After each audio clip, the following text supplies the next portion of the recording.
Thanks so much for joining us for the daily update. Firstly, there are 2,660 cases of coronavirus in Victoria. That is 127 more than yesterday. The breakdown of those, and of course Brett can add to these numbers with any insights. 34 of those 127 are connected to known and contained outbreaks. 40 are the product of routine testing.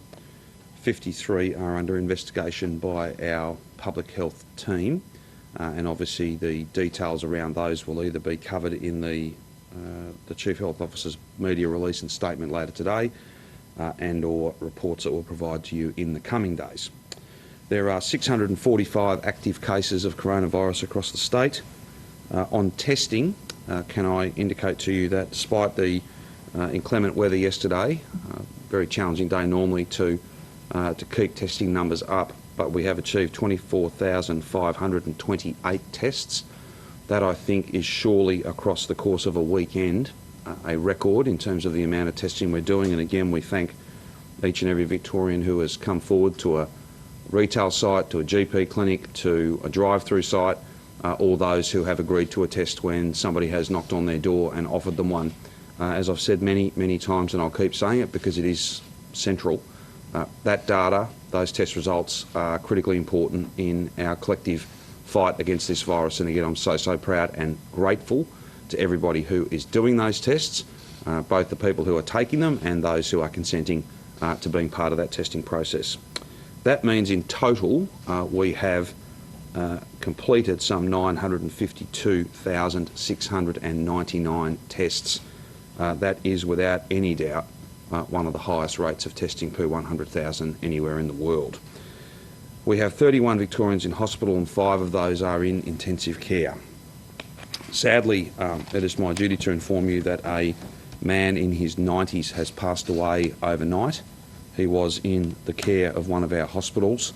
We send our condolences and our best wishes to his family and loved ones, his friends. This will be a very difficult day for them, and we send our sympathies to each and every person affected by that tragedy. Out of respect for the family, I'll provide no further details as to that person's identity or any further details about that case. If that changes over time, then of course we will, but at this stage we're not in a position to shed any further light on the circumstances of that individual. Now, I've got a couple of other things I want to take you through. Firstly, from 11:59 p.m. midnight tomorrow night, the border with New South Wales will be closed. That is the result of a phone hookup between the Prime Minister and the Premier of New South Wales and myself just an hour or so ago, where we have all of us agreed that the best thing to do is to close the border. It'll be enforced, that closure will be enforced on the New South Wales side so as not to be a drain on resources that are very much focused on fighting the virus right now across our state. And I'm very grateful to the Premier of New South Wales for her support in giving effect to that. This is one of those precautionary measures. It's one of those things that I think will help us in broader terms contain the spread of the virus.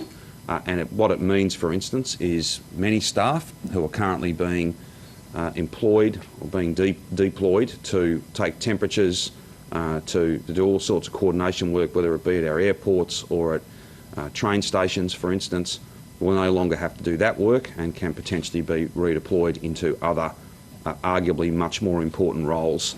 I apologise for any inconvenience that will cause people who've got unavoidable travel to New South Wales. There will be a permit system, and there'll be further detailed arrangements will be announced by the Premier of New South Wales a bit later on today. But there will be a facility for people who live on those border communities to be able to travel to and from for the purposes of work, the purposes of the sort of essential health services that they might need. I'll give you one example. The Albury Hospital, which is actually run by us, is of course on the other side of the border. There are some services that can be accessed in Wodonga. There are others that can only be accessed in Albury. There'll be specific arrangements put in place to make sure that people can get, in that example, the health care that they need. I'll leave it to Premier Berejiklian to make further announcements, I think, in the next couple of hours about some of the details of how that arrangement will be rolled out. but that is the product of a joint decision and an agreement between the Prime Minister, myself and the Premier of New South Wales, one that I think is the smart call, the right call at this time, given the very significant challenges we face in containing this virus. Beyond that, I just want to go directly to issues of support and care for those 3,000 residents who are in the 9 public housing towers that are the subject of an unprecedented and very challenging, hard lockdown. It is very important that we make sure that we contain the virus and that we can control the movement of everybody in those towers unless and until they are tested. That process is well underway, and it's my expectation that each and every one of those residents gets tested, and that the sooner that's done, the sooner we have those tests taken and the results back from the laboratory, the sooner we can assess the results and then make judgments about what rules, what sort of restrictions, what treatments need to be applied to those who have the virus, who reside in those towers, and those who do not. Staying inside your flat, inside your unit, is the safest and best thing to do. It's not pleasant. I know it's challenging. It's very, very challenging. But it is far preferable to seeing vast numbers of people with underlying health conditions infected with this virus, spreading it between each other, and the inevitable tragic outcomes that would come from that. I said yesterday, and indeed the day before when we announced these arrangements, that it would be a massive task, and it is fair to say that no element of this is easy. I want to reassure everyone in those towers, their family beyond those 9 towers, and indeed every single Victorian, that there are literally hundreds and thousands of people working, from police to social workers to nurses and doctors, all the way through to people working in our supermarkets, people working in commercial kitchens. There is many, many hundreds, and indeed it runs into the thousands of people, and they are all doing their absolute best.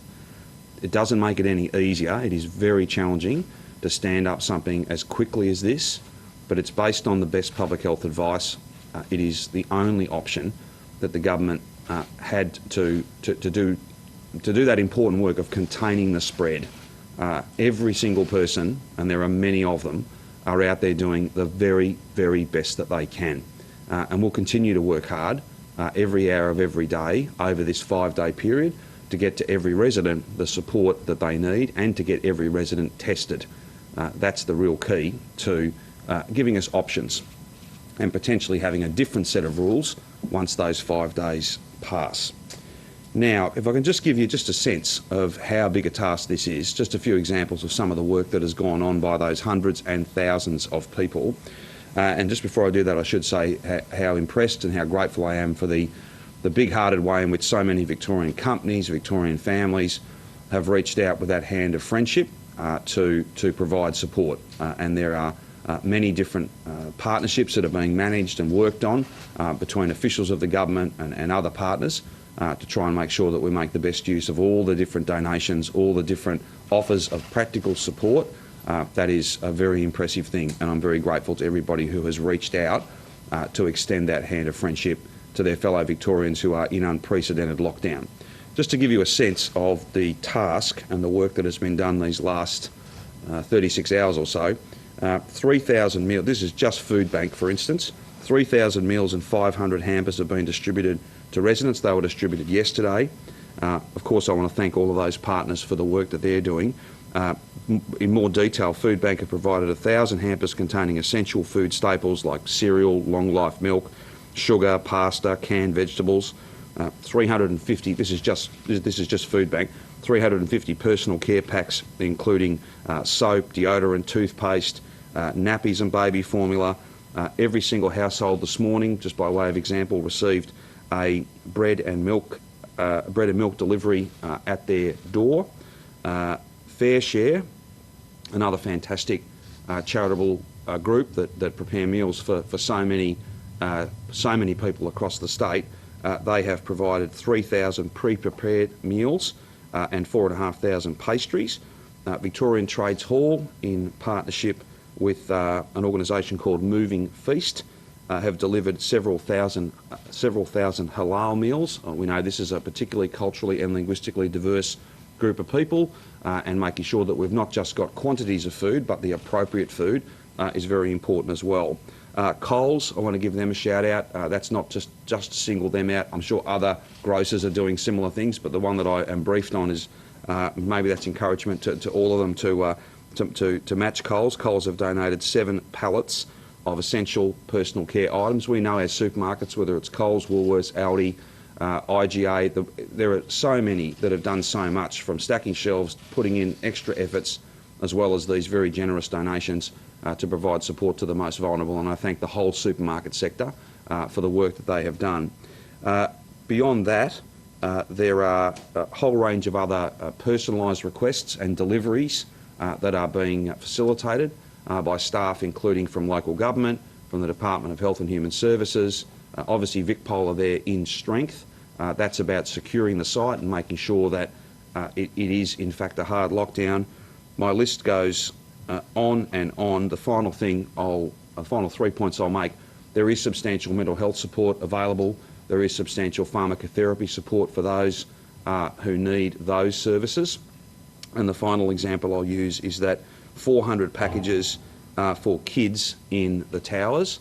And I think there's been some coverage of this, everything from crayons, Lego and puzzle books, all of those sorts of things that are critically important to make sure that our kids have got something to do as well in unprecedented circumstances.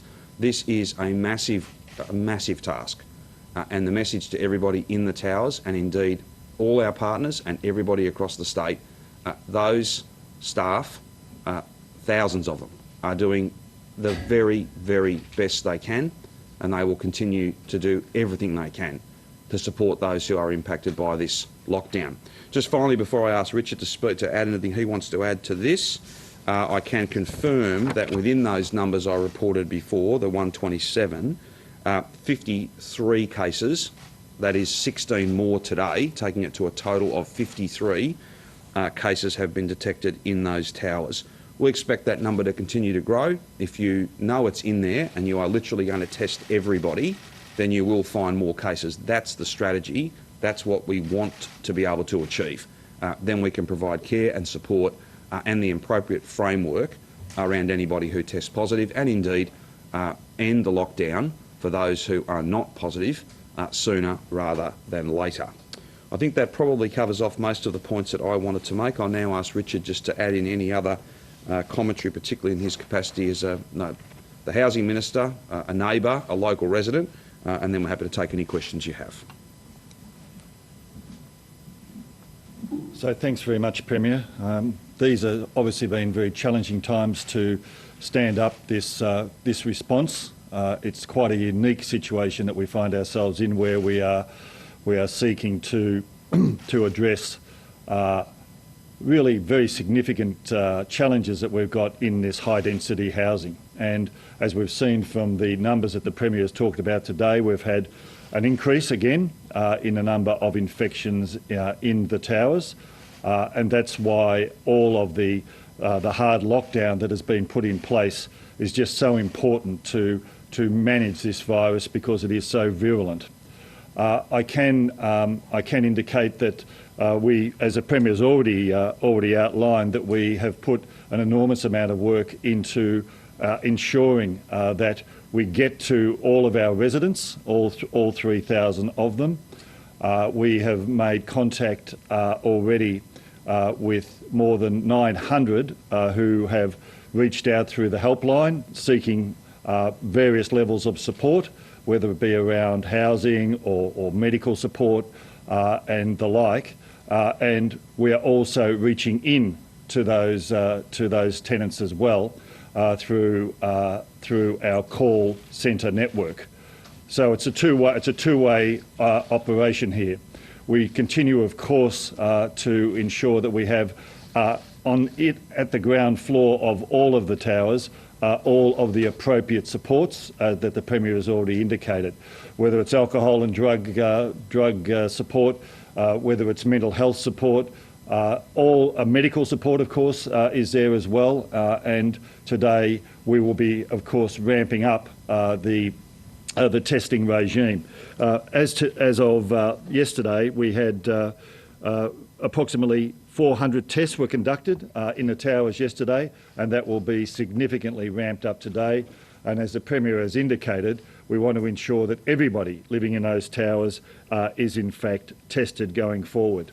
I know that there's been some commentary about perhaps people who have not necessarily received the level of support that they would have liked, but I just want to assure all of our residents that we are doing absolutely everything that we can to both reach out and support people in this really difficult time at the moment.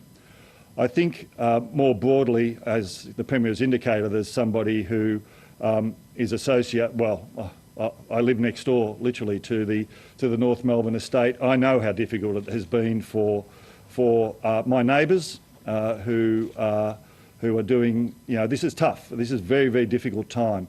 But I can assure all of the residents in those 9 tower blocks that we are with them, we'll stick with them, and we will support them right through this incredibly difficult time. Very good. We'll have to take any questions you have. Can I just clarify on those numbers? Rachel. The testing numbers, you said 53 cases in the towers. And Correct. You said that was 16 more than yesterday. We had 27 yesterday, so that doesn't matter. Brett can speak to that. Do you want to push on with me first? Can Brett also? Sorry. Sure, Brett can. No, Brett can do it. It's fine. Yeah, but also text to the other outbreak. So the 53 total that we've now got for the towers does include 16 new cases as of today, but there are an additional 10 that were in earlier numbers that are now linked to those towers. So it's an increase of 26, essentially a doubling of the numbers from yesterday, and really not unexpected, and is exactly the reason why these towers are in a hard lockdown and why we're doing extensive testing across all of them. For additional outbreak numbers, of the 18 other new cases linked to outbreaks, 1 new case is linked to the Truganina family outbreak, a close contact of a known case. There are 14 new cases linked to the Altaqua College outbreak, all previously identified school contacts. Essentially all of those school teachers and children are in a quarantine. So the total there brings it to 77. There are 2 new cases linked to the Patterson Lakes Listerfield family outbreak, and there's 1 new case linked to Camberwell Grammar outbreak, taking that total to 4. On the majority of these cases, if you're picking up from the testing, I know a lot of investigation, those testing happen in the broader northwest in these lockdowns, or do they in other parts? They're very much in that northwest corridor, so they're very much focused in the hot zone, if you like. But there is a significant number that are in the adjacent postcodes. So it's not just in those restricted postcodes. There's significant spillover. And so to use the bushfire analogy, there are literally spot fires adjacent to those restricted postcodes. But people are absolutely being engaged in those areas. So there's lots of door knocking, there's lots of testing that's occurring. And so we're picking up the cases in those adjacent postcodes, but they're not only in those restricted ones. So Brett, it's now time, given that, to expand the areas that are under lockdown, and then you're seeing these spot fires. As I say, we're reviewing this on a daily basis. We do need to see whether the numbers in those postcodes, adjacent postcodes as well as the restricted postcodes, are stabilising. But you're right. We're needing to watch those adjacent postcodes especially to see how to respond. We had the fact 60 active. the fact you're closing the border, does that signify that this has got out of the hot zones and then the rest of the state is being locked down? No, Rich, I think that it's simply a precautionary principle being applied. It makes sense, frankly, at this time. No, and I think you'll note that I've made no comment about border closures right throughout this. I spoke with the Prime Minister, I spoke with Gladys. We agreed that this is the best thing to do at this time out of a sense of caution. Beyond that, if you think about the resources that are needed from a Victorian point of view to be monitoring and checking people just from those hot zones, this is a much more logical way of doing it. No one enjoys doing it, but it is, I think, the right step to take at this point. That won't be a feature that goes on any longer than it needs to. and I'm grateful that it'll be enforced on the New South Wales side of the border, so that it's not a resource burden for us. We've got quite a bit to go on with at the moment, and that's where our focus and energies have been focused and will remain focused. Premier, on that border closure, Everybody will get a go. We've not walked out of one of these without answering every question for a long time now, so that won't change today. So on that border closure, you say it was a joint decision. It was. You suggested it, correct, the New South Wales Premier? Or I had a conversation with the Prime Minister. I've had conversations with Gladys. All three of us agreed that this was the right step to take. Put in your minds at the same time. Well, I'm not going to get into silly games about who was the first person to mention the word border. It was a mature, a proper and completely necessary decision, and the conversation reflected that. I'm not going to get into trying to dissect the conversation as to who rang who and who spoke first. There's been lots of conversations between officers. There's been lots of conversations between leaders, and there was a three-way conversation an hour or so ago, and we all agreed that this was the right step to take. And as for the practicalities and the delivery of this, Gladys will be doing a press conference a bit later on this morning, and we'll be able to speak to all of those matters.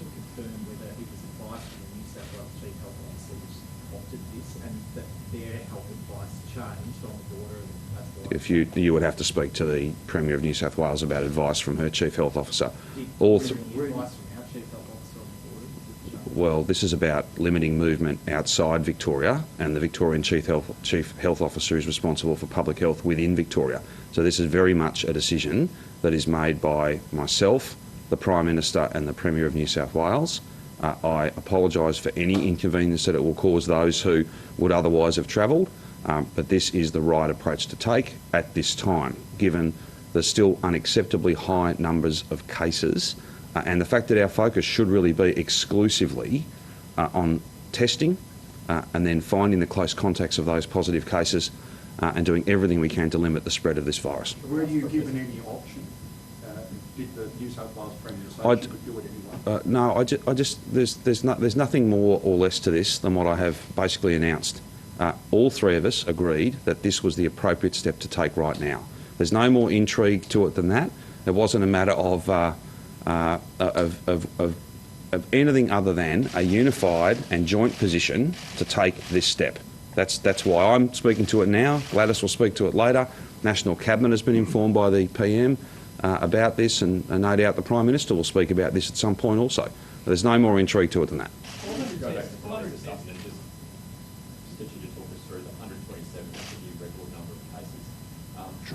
What's your thinking about how this is going to progress? Clearly 127 is a big number, and nobody wants to see it, but we do have a very clear picture on a daily basis with the record test numbers that we're doing. So we do have a picture of how it's trending, and we do know increasingly that we're seeing them in outbreaks. And it's not to dismiss outbreaks, because every outbreak leads to cases that require hospitalisation, some of whom go to ICU, and it puts people's lives at risk. But we know where they occur, and we know how to manage and control them. Nonetheless, the community cases have remained relatively low. I think there are 13 new linked today, but it's the overall numbers that we need to keep an eye on. It's been an up and down last few days in terms of numbers. We need to see those trends over a longer period of time. We need to go into the detailed epidemiological review, postcode by postcode, the heat maps that we look at every day in terms of where cases are occurring and how that's shifting over time.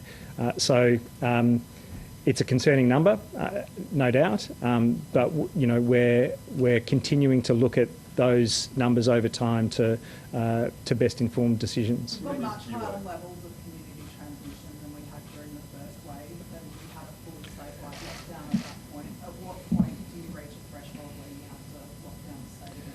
Oh, look, I think that's all for discussion. We're not excluding that possibility. We've always flagged that we've got these two tools, the testing and tracing tool and the physical distancing tool. We've worked extremely hard to get the word out because we know what works around physical distancing, limiting your contacts with other people and stepping up for testing if you've got any symptoms whatsoever. but we need to form a view over coming days as to whether that's a sufficient suppression of transmission. Do you know how the virus got into the towers yet? Do you have like the scientific pieces of how the virus got in there? We know that it will relate to community spread in the vicinity. So, someone has picked it up who's a resident of a tower who's been in interaction with somebody else in the local area. It'll be very difficult to know with such a large number of cases who might have been the very first case. Sometimes the first case that's notified to us is not the first case in an outbreak. Sometimes the first person to develop symptoms is not the first person who's been exposed. So it is tricky in that regard. Are you disappointed at 400 tests, given you completely locked down these towers? Are you disappointed by that high number, given there's nowhere else these people can go? No, I think there have been operational priorities that have been put in place first, and that's food and welfare checks and psychological and other support. We'll ramp up the testing. That'll get done over the next 5 days, and I'll be very happy that we've got a good picture of exactly how much transmission might have occurred there. Sorry, Andrew? Not that I'm aware of. Not that I'm aware of, but I can get back to you. Or any other public housing that's outside? No, not that I'm aware of either. We've got 60 active cases as of yesterday in Wyndham. That LGA doesn't have a single postcode that's locked down. What's going on there? And it's the LGA in Victoria with the second highest number of cases. Yeah, so LGAs are one of the filters that we put over decision making about a restricted postcode, but we also look at the rates within those postcodes depending on the population. It's a big population as a local government area, but they're all for consideration on a daily basis, and we will take appropriate measures if they reach thresholds that we've laid out. Is it inevitable there will be more lockdowns in other postcodes? Is it inevitable then? I don't regard anything as inevitable, but I also regard everything as being available to us as required. Again, we know what works. It worked through March and April, and those measures are the physical distancing that we can all do and the isolation and quarantine of cases. If that can be done through everyone doing the right thing, both within the restricted postcodes under public health directions or more broadly through awareness and motivation and being in it together, then that would be overwhelmingly the preferable thing to occur. But if there are public health directions that need to overlay that in order to make sure that absolutely transmission is being suppressed, then yes, that's an available tool. Is there options for people who don't live in hotspot areas, and is there a bit of a lag in terms of getting those results back to them? There's a small lag. Given the volume of testing, I think it's a very reasonable one. We do want people to go to whatever testing stations that they can find. There's over 100 in Victoria. There are new ones popping up every day. I don't think there are any constraints to people being able to find a place where they can test, and I absolutely encourage them with symptoms, mild or otherwise, to step up and get tested.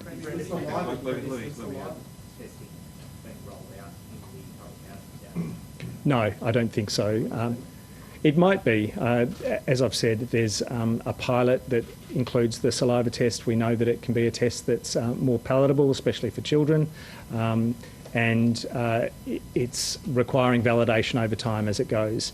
It doesn't have quite the sensitivity of the nasopharyngeal or back of the throat and nose testing, but if it can be done in others who might not normally test, then we'll consider it, absolutely. Are you aware of any refusals and testing in the tower? No, I'm not aware of any. As I say, Minister Wynn's spoken to the 400 or 500 tests that have been done to date.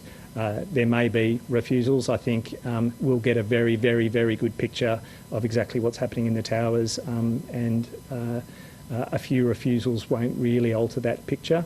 But we do want absolutely everyone to say yes if the door is knocked on. Brett, if social housing towers are vertical cruise ships, do you think we need to change how we manage them in the future? Do you plan to change how things are managed in those towers moving forward? Yeah, I think we'll have to get all the lessons of this as we have from cruise ships, and one of those things is about everything that you do in the prevention space to make sure that there's awareness amongst all of the residents about symptoms and stepping forward for testing. All of the things that we know work from a prevention point of view, the social distancing that can be done to the fullest extent possible, the hand hygiene, the cough etiquette. But there are structural issues in the same way that cruise ships have them, in the same way that aged care facilities have them, that make it more vulnerable. And again, it's not about the individuals who are in these settings, although they have those vulnerabilities to more severe illness.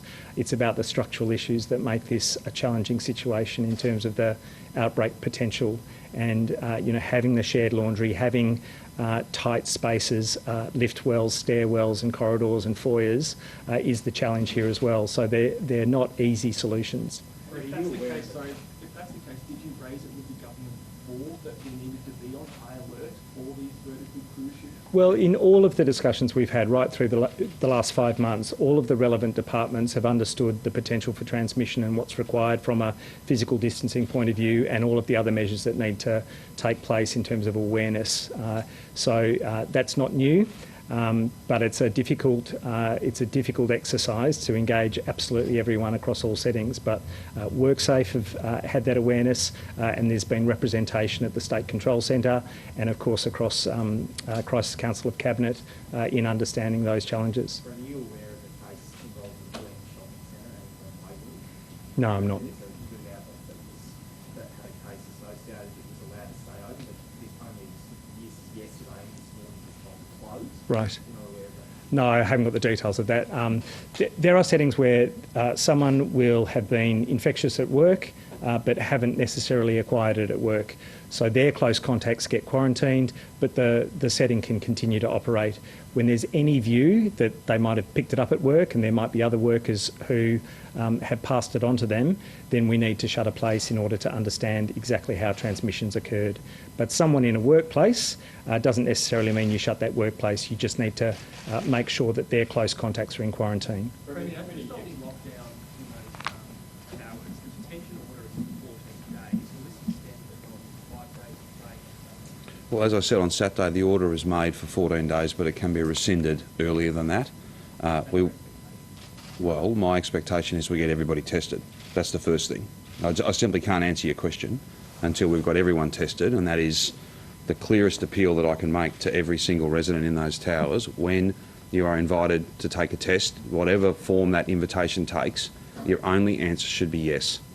Because if once all 3,000 residents are tested, we will have more options based on data, and hopefully that means we can have a different set of rules that are not quite so hard in terms of that very hard lockdown that we've put in place on health advice to protect those residents, many of whom are amongst the most vulnerable in our Victorian community, and indeed by extension the broader public health. The Police Association was caught by surprise on Saturday about this announcement, and they've been saying that they've had to drag police from all across the state to resource that effort at North Melbourne and Kensington. Will you need to get ADF assistance for this operation? And I note that you've got more ADF We do. assistance coming. We do have more ADF assistance coming from a logistics point of view, State Control Centre.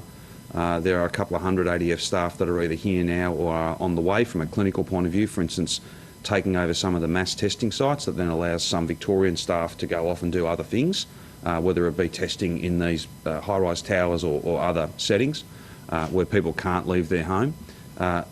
Every time I've asked for anything from the Prime Minister, the answer's been yes. I've had a further conversation with him about that today. We'll be talking again later today about some additional ADF support, some additional AFP support potentially, Commonwealth Public Servant support. The list goes on and on.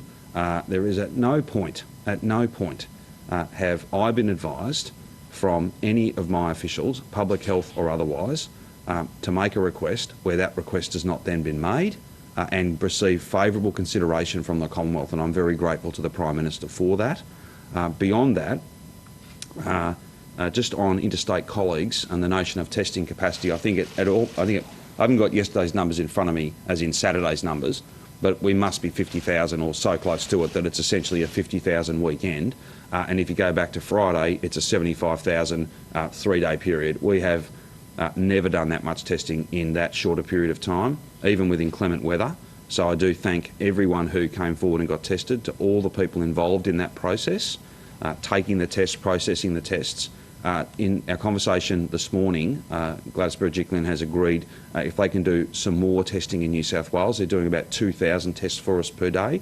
We think there might be an opportunity for them to do a little more. And again, I'm very grateful that everybody is sharing resources, working together, fully acknowledging that this is a problem not just in Victoria, but a problem across the nation if we don't see that stability come to these numbers and then those numbers be driven back down to manageable levels. But the police association says it can't actually maintain that effort at the number of police the way. Well, I'll leave it to, with the greatest of respect to the TPA, I'll leave it to the Chief Commissioner to speak on those issues. I don't determine where police resources go. I just make sure they've got more recruits than they've ever had, Nick, and that's what I've done. How they're deployed, that is a matter for the Chief Commissioner. He's confident, I know he's confident, that he is able to continue doing the outstanding work that's being done by police members, whether they be sworn officers or PSOs, in and around those 9 towers. If that were to change, he'd speak to me. He certainly hasn't. He's very confident that he can continue to do what has to be done. And beyond that, I'd leave it to the Chief Commissioner to speak to any and all of those issues. What's the reluctance of the government to have ADF personnel? There is no reluctance, and whilst that point is made from time to time, those opinions are put as fact. I don't know how many times I've said it, but I'll say it again. Whenever I have needed anything from the Prime Minister, the answer is yes. I've got no issues with anybody from another state, anybody from another agency, anybody from another level of government. We are all working together. Local councils, the state government, all of its agencies, some volunteer groups, a whole range of different partners, and indeed we have ADF and have had ADF support in the State Control Centre throughout, just as we did during bushfires. So again, I can't determine the questions you ask me, but please don't in any way interpret any reticence on the part of anybody in my team to get the job done. And any and all personnel will be used. I am absolutely unconcerned. I could not care what uniform people are wearing. We have got to get this done, and we will. Premier, we've got 400 tests done today. We're on day 3. There's, 2,000, more than 2,000 tests to come. How can this realistically end within 5 days, the lockout, to then get the results back? Well, a couple of points. One, you'll see many more than that number of tests done today. There's always that the early stages are always slower than once you get up to full speed. What's more, there is dedicated laboratory capacity to give these tests the priority that they should be given the extreme lockdown that these residents are in. That's not to say that others will wait much longer, but frankly, no other test that's being processed comes from a community, an entire community of 3,000 people who cannot leave their home. So that dedicated lab capacity is really important. We will get this done, and at the end of the 5 days, we'll be able to then look at the data and make judgments about what the best way forward is. Premier, it's my understanding that Labor used its numbers on Public Accounts and Estimates Committee this morning to veto that committee looking at the government's handling of the coronavirus pandemic until August. Why are you voting? I cannot provide you with any update as to the business of the Public Accounts and Estimates Committee today. I'm neither a member of the Public Accounts and Estimates Committee, nor have I been briefed or played any role in the deliberations of that parliamentary committee. Your MPs nevertheless thought that every crossbench... Well, I've just answered your question, Rachel. I've not had a conversation with any of those. I've had a fair bit to get on with today. That committee is a committee of the Parliament and constituted by a vote of the Parliament. And we will, if you want to know what they've done, then you would need to speak with them, because I certainly haven't been. I've got lots of other things to do. You previously said that Begins this weekend. Will that go ahead? Pardon, sorry? Junior sport is set to resume this weekend. We'll have further announcements to make about all of those elements of the current framework that fall due, if you like, over coming days. But today's not the day for us to do that. At the moment, it's still going. I mean, Well, when People are anxious about whether... I'm certain they are, and when we're in a position to provide you with further clarity about that, we will. And does that include schools as well? Schools are monitored, as I indicated last week. We're in school holidays. The position of schools within those lockdown postcodes, that's being monitored, that's being dealt with off the data, Lundy, and when we've got more to say about that, we will. We've always made it very clear that we would give parents as much notice, and teachers and staff, students as much notice as we possibly could, and our position hasn't changed on that. Premier, residents in the buildings were saying the Deputy Chief Medical Officer's order that says the 14 days is being handed out to them. I know you said that that's just the legal thing, it has to be 14 days, but do you think that was appropriate to be handing out that document that uses terms like detention or refers to 14 days? Well, it's a legal process, and in order to, well, look, I'll put it to you this way. From time to time, there will be steps that you have to take that may not necessarily be ideal, but people have a right under an Act of the Victorian Parliament to know exactly what their status at law is, and I would hope that didn't add to any distress. That's why we're all working as hard as we possibly can. That's why we're all making sure that we provide the support that is necessary, and it's why I want to reassure every single resident in those towers that every one of the hundreds and hundreds of staff and volunteers and partners is doing the very best they can. This is not easy. They'll continue to do their very best, and I'm confident that that will serve the needs of these residents well. Can you confirm that stood down airline staff have been approached to step in? The Corrections Commissioner and Corrections Victoria, who have control from a management supervision and overall chain of command control over our hotel quarantine, is very pleased that we have sought to engage a number of cabin crew who are currently stood down from Qantas. There's been a bit of commentary about this today. Let's be clear. There are very few groups of people who take safety more seriously and know and understand safety protocols and dynamic environments and the need to always go by the book than those who work in our aviation sector. The Corrections Commissioner is completely comfortable and pleased to think that people with that skill set will join the hotel quarantine team. I want to be very clear, however, on one point. These will not be contractual arrangements. These will not be subcontractual arrangements. Any and all stood down cabin crew who come with that specialist skill set to work in hotel quarantine will be employees of the Department of Justice and Community Safety, and they will be directly accountable and will report directly and be under the direct supervision and management of Corrections Victoria and under the leadership of the Corrections Commissioner, who is very pleased to think that these unique skills can become part of her team to deal with the challenges of hotel quarantine. In terms of the ADF that you announced today, how many new ADF personnel are you expecting? We're still working that through. I think there will be a relatively small number that will go into the State Control Centre. They're people who bring really specialist skills, and they're absolutely invaluable, and we've had them there during fires, we've had them there during the virus as well. We're adding to those numbers because there are some specific logistics tasks and other tasks where their skill set is absolutely perfect, and we're very grateful that the Prime Minister has said yes. We've still got, I think, a request was made some time ago. We're just working our way through getting more than 100, I think from memory it's more than 100 clinical staff. There are many here now, but we're adding to that. I had a discussion with the Prime Minister about that this morning. Sometimes these requests are lodged. It does take a few days to be able to stand up the sort of capacity that you need. But again, I wouldn't want anyone to suggest that we're not in complete partnership with the Commonwealth, because if they did, they'd be wrong. That would simply be wrong. Do you have any, if it's required, to have ADF personnel on the ground around the towers if the police come to you and say, we can't continue this going? Well, that's not the position that the police have put to me. Again, any requests they made to me would be given the seriousness that they absolutely deserve. I would look at that matter.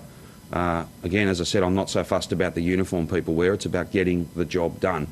Having said that, though, there is a very practical issue. a member of the ADF is not a member of Victorian law enforcement and do not, as a function of Victorian law, have the ability to do the work that police and PSOs do. So that's a pretty significant thing. Wherever anyone from, whether it be from another state or from the Commonwealth, wherever they can help us in this challenge, then we will ask for that help. And if it's offered without a request, we'll be more than happy to take it. Have you been comfortable with the level of compliance with people in those locked-down suburbs over the past few days? To tell you the truth, I haven't got a report today based on police activity overnight. I'll get that later on during the day. But look, I understand that it's very challenging to be in those suburbs at the moment. But every single Victorian benefits from that. Most notably those communities where we know the virus is at unacceptably high levels, those lockdown postcodes. I just want to be very clear with people that these are very challenging numbers. This is not the position that we wanted to get to, but all of us have got a part to play in getting control of this virus, stabilising it, driving down case numbers, containing it, and then getting back to a point where we can resume our program of opening up. That will be further away if people don't do the right thing. That will be further away still if people say, oh, well, I want this to be over, so I'm going to pretend that it is. It isn't. There's a long way to run in this.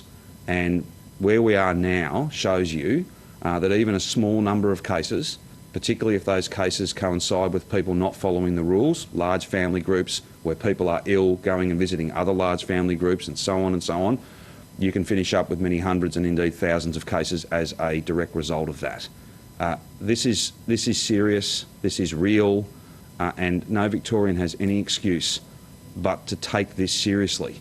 Otherwise, we will finish up in a situation where all postcodes are locked down. No one wants that, and no one through their actions and the choices they make should make that more likely, should contribute to that outcome, should deliver that outcome. That is not what we want.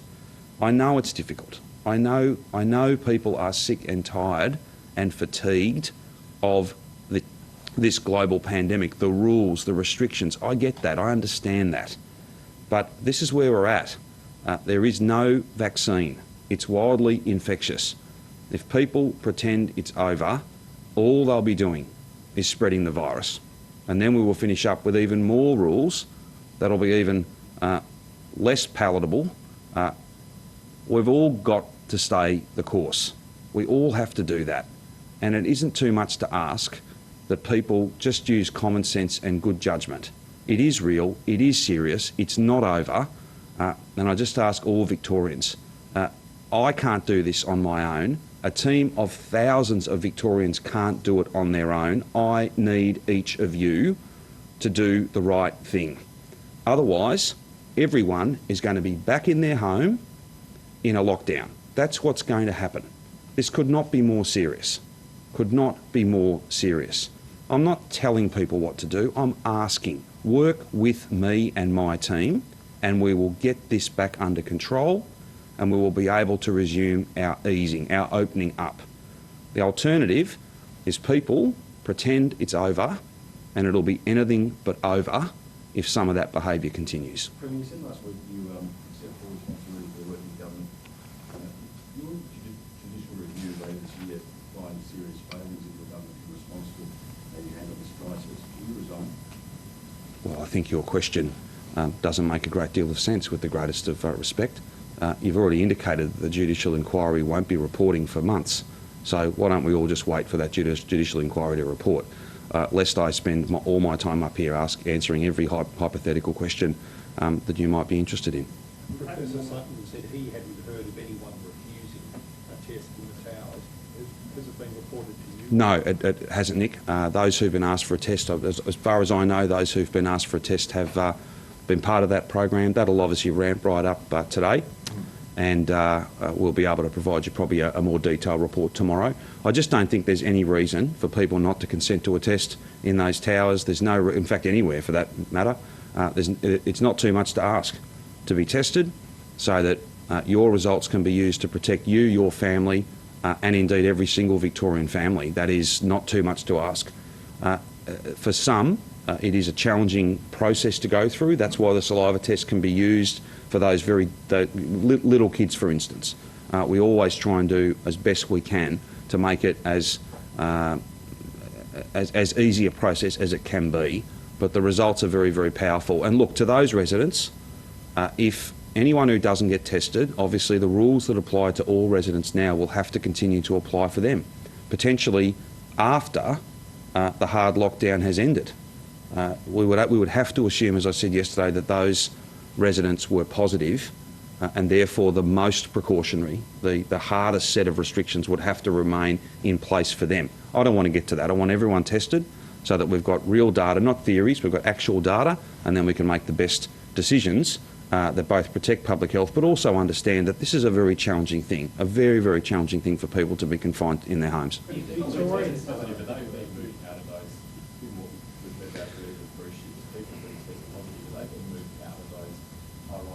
I think we will make decisions about that once we've got a fuller picture around testing. Obviously, someone who tests positive, all residents, and that's the basic reason why all residents are in their own unit and are not able to go out for the 4 reasons. They're not able to mingle as they would normally do. That's the reason for the hard lockdown. We know it's in there.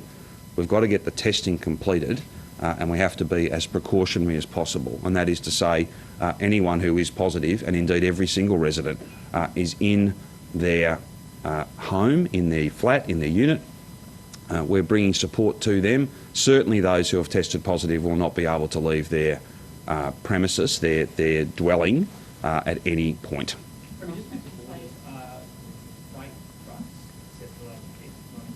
There'll be a permit system that's operated similar to other states, and on that basis, I'll leave Gladys Berejiklian to speak to that. I think she'll be up soon. Certainly around lunchtime, to give people just a sense, and that's why there is some notice, just because there'll be a whole lot of practical things that people need to work through. Is there any feed in the country? Sorry?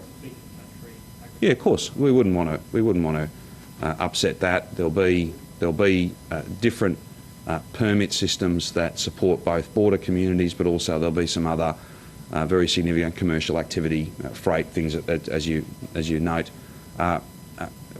I'll just take people back to those stay-at-home orders that have people in their homes but 4 reasons to leave. There is an acknowledgement that where it's low risk, we should always try and facilitate as much normal activity as we can, unless you get into a really high-risk environment, which would be, say, an individual house in any suburb where people had tested positive or were close contacts, or indeed the 9 towers that are in that harder lockdown, because to do anything else would be an unacceptable risk. So Victorians had a holiday plan in New South Wales again for the lockdown post-COVID. They cancelled the holiday. The border will be closed, and going on holiday will not be an acceptable reason. And does the border being closed mean that if you do go into New South Wales, you must have 2 weeks of quarantine, or is it just you can't go? I will leave it to Gladys to take you through the details. It is closed. It's being enforced by them. This is obviously an issue of Victorians moving out rather than the other way, so that her requirements and the framework that she's going to put in is really a matter for her. And I don't think it'll be very long. I think she'll be out quite soon to take people through that. And if there's any questions that she doesn't have answers for right now, then I'm sure she'll be happy to come back to people. We had more reports today from another quarantine hotel, the Holiday Inn, the security guards still not using PPE. How can it be that that's still ongoing now? Well, again, I'd leave it to perhaps come back to you later on to follow up on that. That's not a matter that's been drawn to my attention. People are very clear about the absolute requirements that are on them.